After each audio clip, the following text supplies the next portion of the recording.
It's been alleged that the nation's highest elected public officer and head of government, Dato Sri Najib Razak, obtained 42 million ringgit gratification by giving the government guarantees for a 4 billion ringgit loan granted to SRC International Sdn Bhd, a former subsidiary of One Malaysia Development Bhd, 1MDB.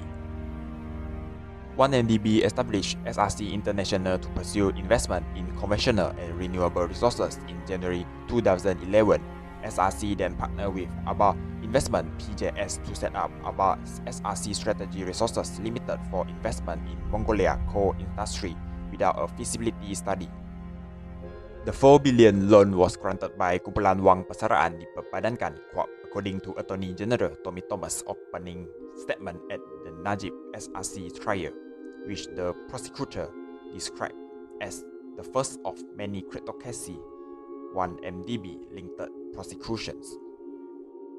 Over the course of the trial, it has been shown that the 42 million proceeds were used to pay various component political parties, purchase of luxury fashion products, and renovation to Najib's homes.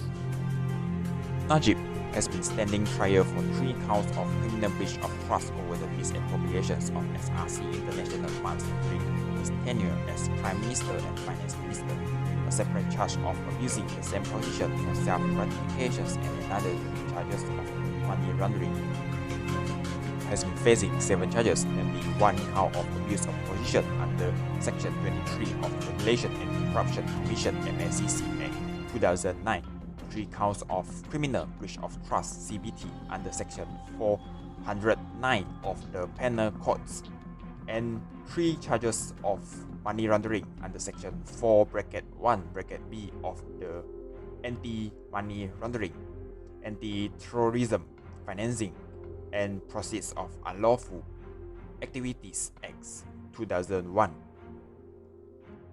On July 28, 2020, High Court Judge Dato Muhammad Naslan Ghazali sentenced Najib to 12 years in jail and fined him 210 million ringgit after he was found guilty of misappropriating 42 million ringgit belonging to SRC International.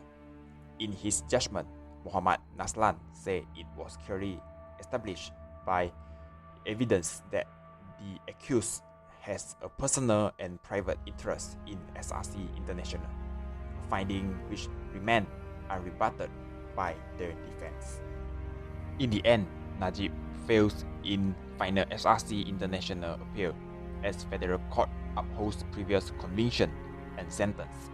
Chief Justice Tun Tengku Maimun said the findings of the High Courts on the defense were correct, and that the learned trial judge has undertaken a thorough analysis of the evidence produced by the defense. All in all, Najib, the former Prime Minister, has shown us a bad example of abusing power to receive bribes that pay by SRC. Exposing of the SRC case shocked the whole world. It has caused damage to the image of Malaysia. In the end, Najib was found guilty and fined millions of ringgit.